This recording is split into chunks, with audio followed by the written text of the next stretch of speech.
I couldn't believe it happened. I, Edward Stokes, have just made love to the most beautiful woman I have ever seen, much less known. I have no idea why she needed me. There is absolutely nothing special about me. I didn't want our time together to stop, not only because I was having such a good time, but also because I didn't want to go home to my wife, Whitney. It was so late that she couldn't help but notice. I had to tell her something. I'm really bad at lying, so I decided to tell her the truth and use cannonballs. If she forbids me to have sex with her as punishment, I'm unlikely to notice a significant difference. I found her already in bed, but still awake. Well, look who finally brought his sorry ass home. Why are you in your work clothes? Undress and go to bed. I'm dressed because I'm afraid I'll leave soon. Are you leaving?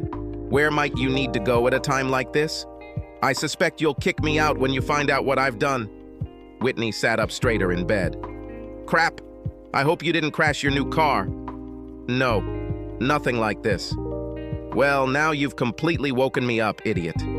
Come on, tell me and get this over with. It can't be that bad. Maybe. I just had sex with Stephanie Cox. Stephanie Cox, our high school classmate? With Stephanie Cox, the model? Yes. She burst out laughing and continued laughing for several minutes. You'd think I'd believe it. You want me to believe that a woman as beautiful as her wants to have sex with you. You're either high, joking, lying, or delusional. For God's sake, she can have any man she wants in this city, married or unmarried. I can't believe you told me that joke with such a straight face. It was almost convincing. When did you become such a good comedian? She continued to giggle. I was a little angry at her for that comment. Whitney, I'm telling the truth. Stephanie and I had sex tonight, several times. Yes, that's right. Honey, I don't believe Stephanie would have sex with you even if you got her drunk. Now undress and go to bed. It's late, and I need to sleep. Well, first I need to take a shower and see if I can get rid of all the smell of Stephanie's perfume and her bright lipstick.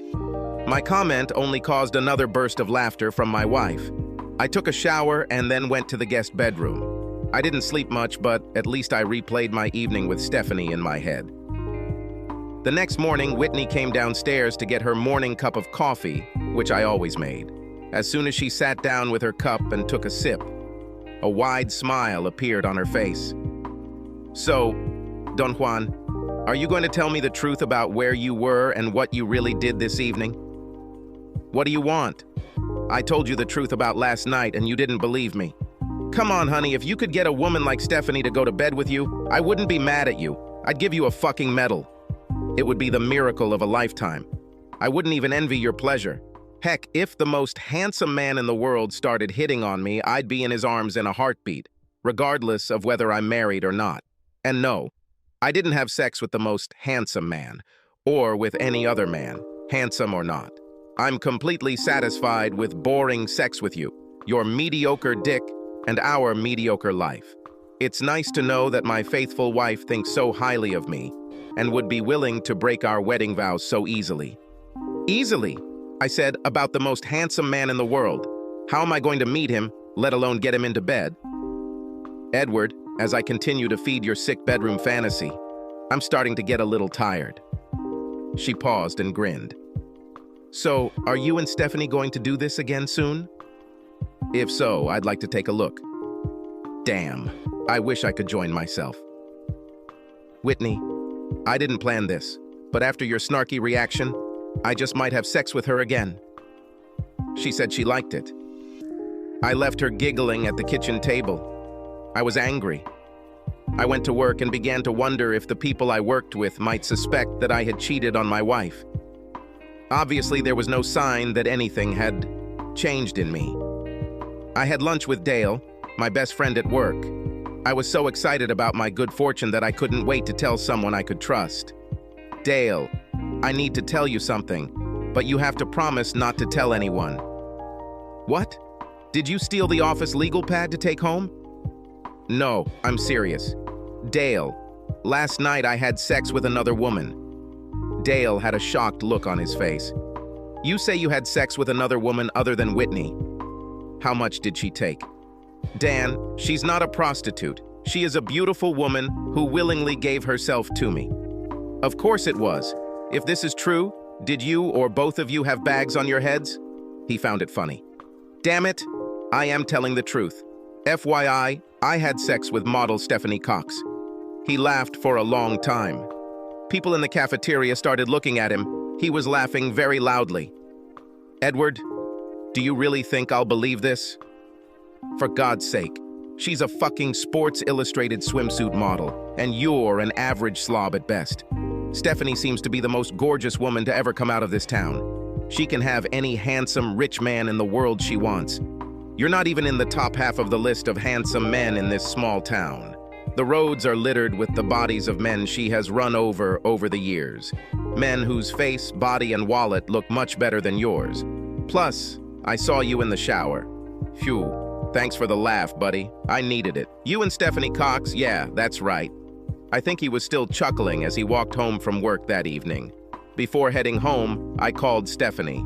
I wondered what her attitude would be. I was worried that she would regret being with me and brushed me off as a one-time mistake. I was afraid to call her. My memories of our meeting were perfect, and I didn't want to burst the bubble. Good morning, honey. I'm so glad you called.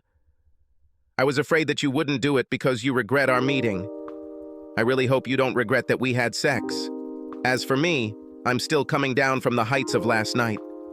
I keep replaying our time together over and over in my head. I hope you haven't had too many problems at home with Whitney. Actually, no, everything is relatively normal. I'm glad, but I'm also curious. What did you tell her? Why were you so late? I told her I had sex with you. What? Yes, I told her the truth. Oh my God, what did she do to you? Was she yelling and screaming at you? Did she throw anything at you? Did she kick you out? No, she didn't believe me. She said that a beautiful woman like you would never want to be with me even if I gave you a drug on a date.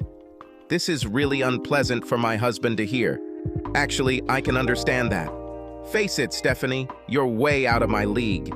You could have men much more handsome and fit than me. I am simply delighted that I spent at least one evening with you in my life. I will cherish this memory forever. I don't know what you think about my league, but Edward, there is absolutely nothing wrong with your appearance or the size of your penis. You are a smart, caring person with a good sense of humor. People like you are harder to find than you think. It's true that I've dated some of the most handsome men in the world and found that most of them are narcissistic and superficial. They were generally bad lovers, no matter the size of their penis. Now that I've found you, I don't want to let you go. You showed me that you know how to make love to a woman, not just sex. Last night was the best lovemaking I've ever had because you are a real man. Actually, Edward, I'm glad she treated you badly. I hope that her reaction will make you more likely to want to meet again. I really want to continue what we started, even if we change Whitney. I don't need my wife's disrespectful reaction to make me want to make love to you again. I definitely want to repeat. If she doesn't want to believe that I'm having sex with you, that's her problem. Edward, please be honest. Did you really enjoy it so much that you're willing to risk your marriage? I don't need time to think about my answer. I think our meeting was the best time I have ever spent with any woman. For me, this is an easy choice. I want to spend at least one more night with you, no matter the consequences. Maybe we can see if we can do even better next time, Edward. I'm sure we have reserves. Stephanie, you're making me horny right now just by talking about it. When do you think we can get together again? How about a long lunch tomorrow? I'll agree if we meet at my house and invite me to lunch, a really long lunch. If you don't mind, I don't mind. Then, see you, love. She made a kissing sound before hanging up. I didn't do my job very well for the rest of the day. I went home at 5 thinking about tomorrow's lunch. Whitney picked up where she left off. Glad to see you home, lover. I'm guessing you have a hot date with your friend Stephanie tonight? No, but we do have a noon planned for lunch tomorrow, FYI. Whitney giggled. Where do you meet your girlfriend? You promised to let me watch next time. In her luxurious apartment. No, I didn't say you could watch. Maybe I could get Stephanie to film us so I could let you watch the video. Oh my God. My loving husband is being seduced. Was it an April Fool's joke? What will I have to do to get it back? I guess I'll just have to wear your cock out so bad tonight that you won't be able to satisfy her tomorrow and she'll give you back to me. How about some fun before dinner for a change? Whitney, are you sure you remember how to have sex? I don't even remember the last time we did this. If you think you can make me forget the sex I had with Stephanie, you can try it. This time it was me who grinned, and in vain.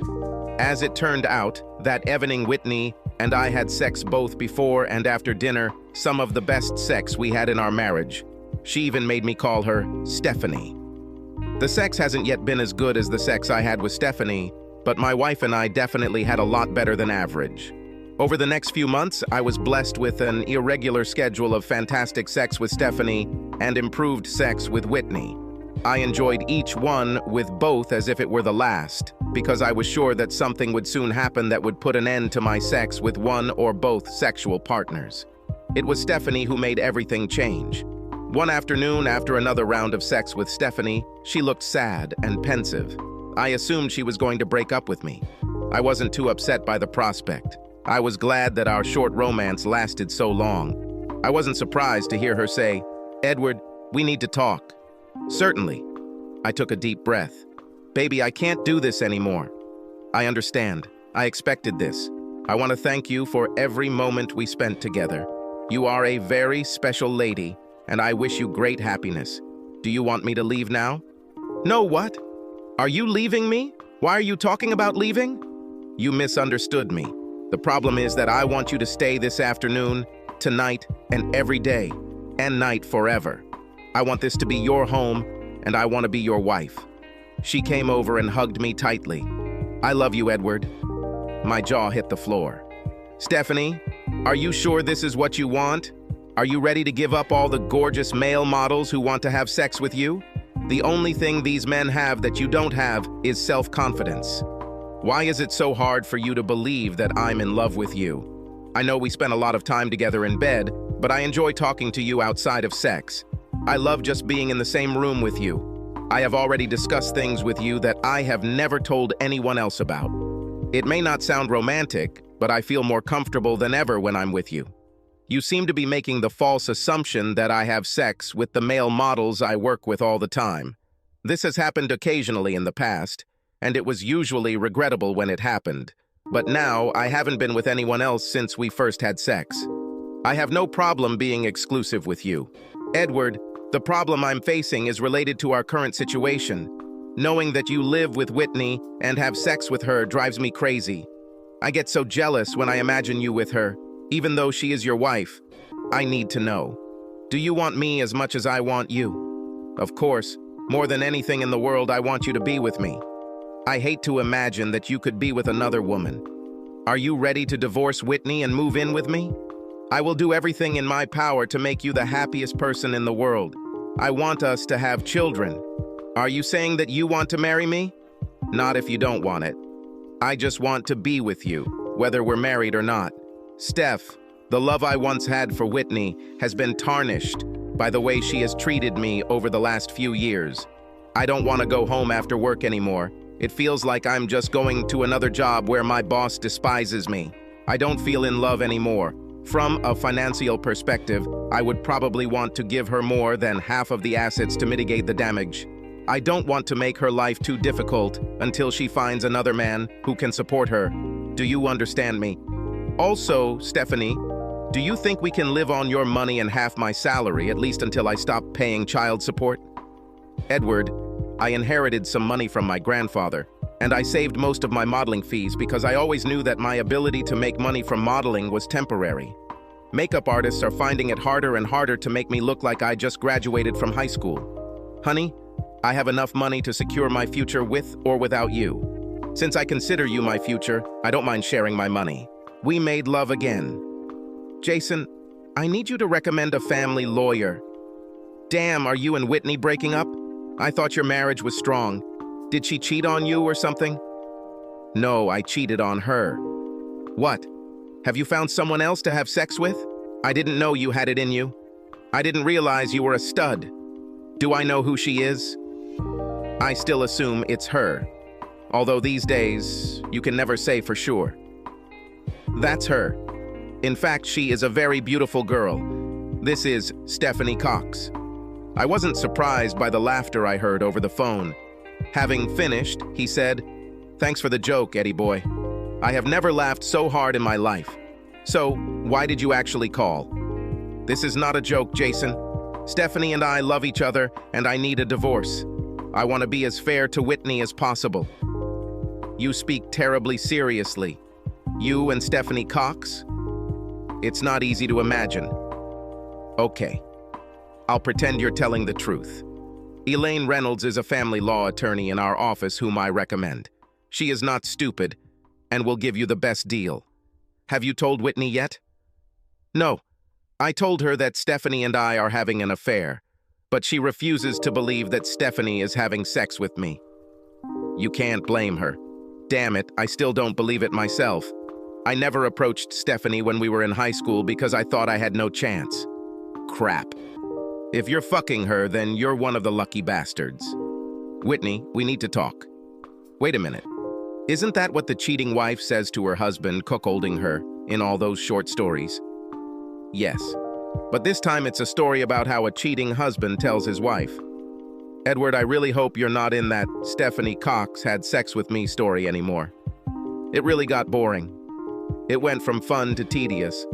I'm already thinking about calling Stephanie myself to debunk your ridiculous story." "Continue." "I just wanted to tell you that I have contacted a lawyer about filing for divorce. Now, just one damn minute, Buster." "You went too far with this joke. It would be better if there was no application for divorce, because there will be no divorce. If I really thought you wanted to leave me, I would have just shot you instead. I don't believe stupid people should be allowed to reproduce. As punishment for your fake divorce announcement, you will not sleep in our bed today. Your only sex will be with Stephanie, who lives in your dreams. That's it, idiot. Now, what else do you want to say?" "I'll be at Stephanie's if you need me." With these words, I walked out the door. I believe it was a Precious Moments doll that broke on the door right after I closed it. I hope so. I wanted to gouge out those huge eyes of the doll. "How did she take it, honey?" "Not very good, I'm afraid. I think she will try to contest the divorce." I admit that I really feel sorry for her. I mean, she didn't do anything that terrible to you. I imagine the thought of divorce came as a real shock to her. Maybe I should talk to her myself and see if I can smooth out her ruffled feathers. We were good friends in high school. If you think it will help, just be prepared for loud yelling and a lot of vulgar language. I will do everything possible to soften the blow to her pride. "Whitney, this is Stephanie Cox. Oh, my husband's pseudo-lover. Did you just find out that you're the other woman in my husband's elaborate cheating fantasy? It still drives me crazy every time I think about it." "Whitney, I'm afraid this is not a joke or a fantasy. Edward and I fell in love. We're both sorry you'll be hurt. I promise that he will be more than fair in the divorce. I called because I want to personally apologize to you. This is something a friend shouldn't do to a friend. I never intended to fall in love with your husband. It just happened.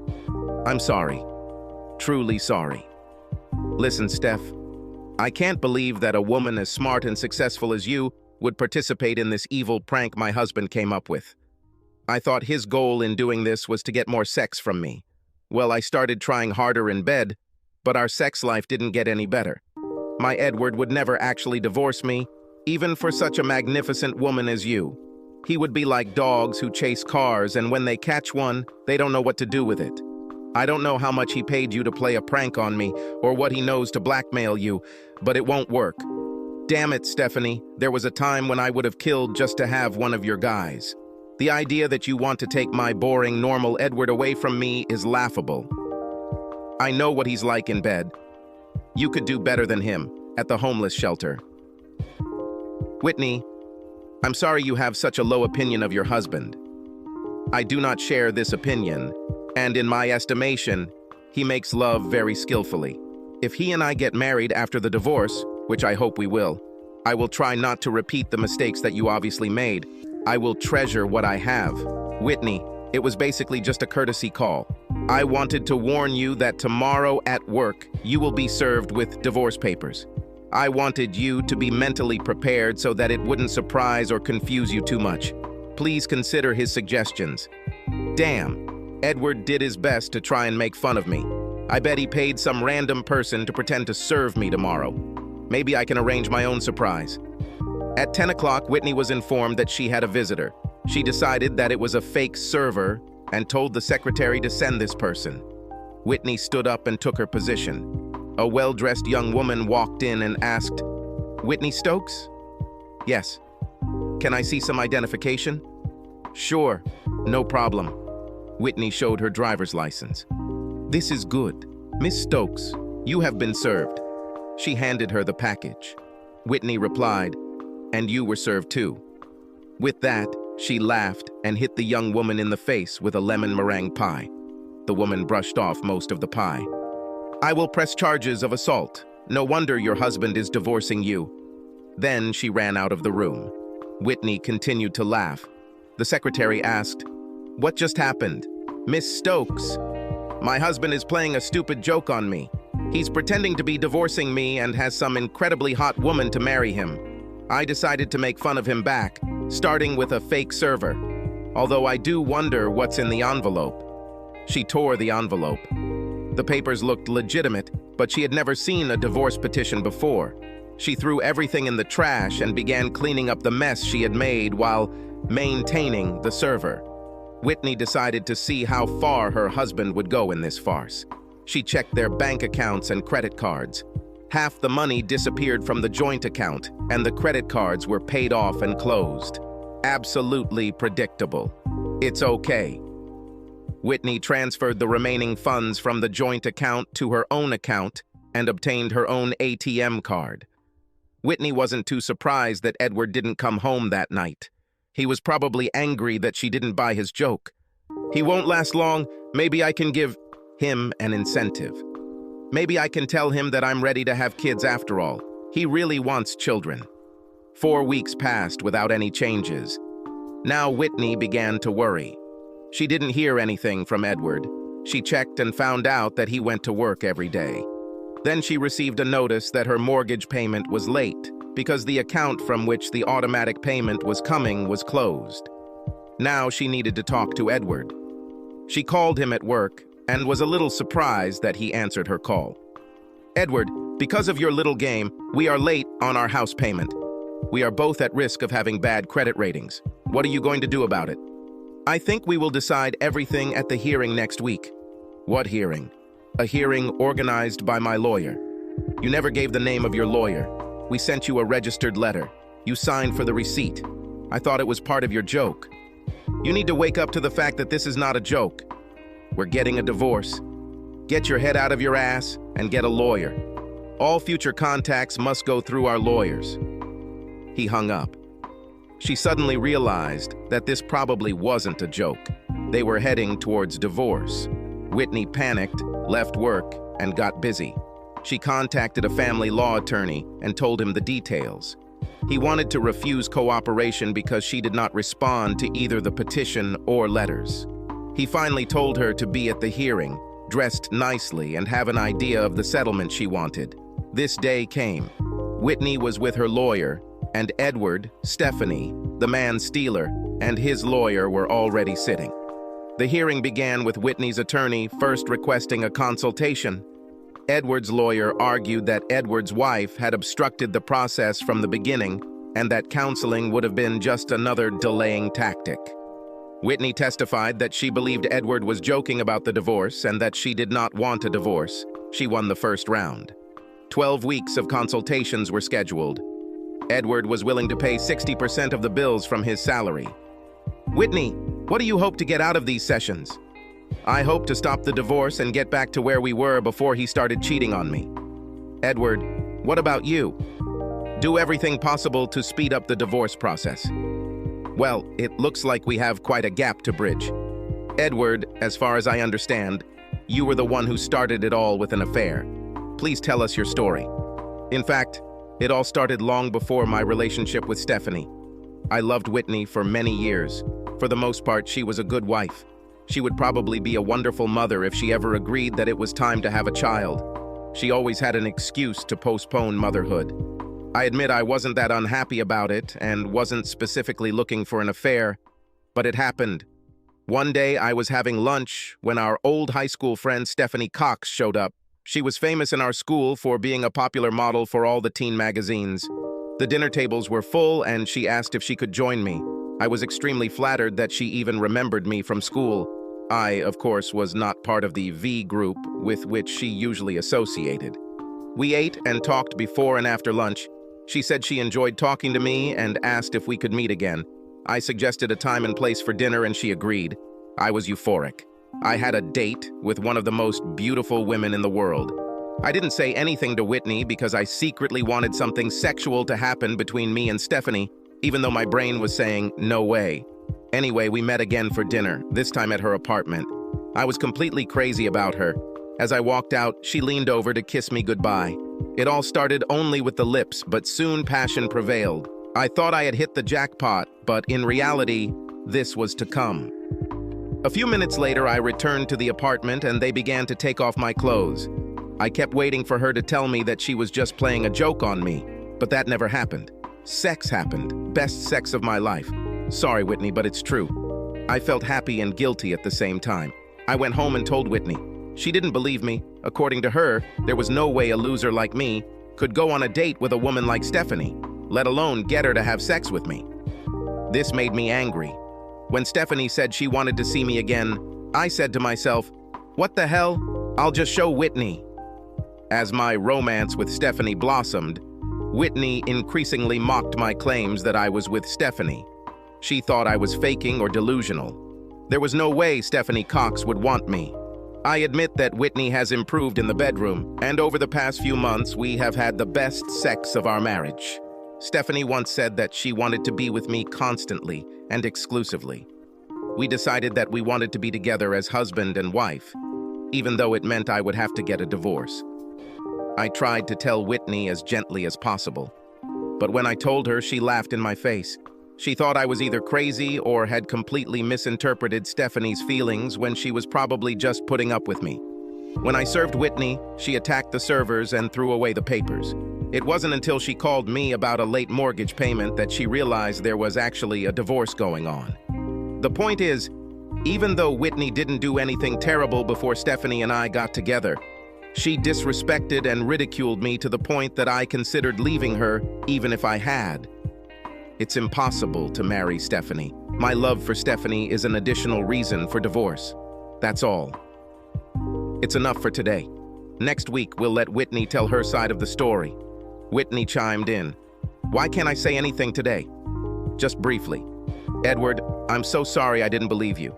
You are a great find for any woman. I love you and want to remain your wife. Please forgive me and give me another chance. I am ready to give birth to a child from you as soon as possible. I want children as much as you do. Edward didn't say anything as he left. He was clearly excited.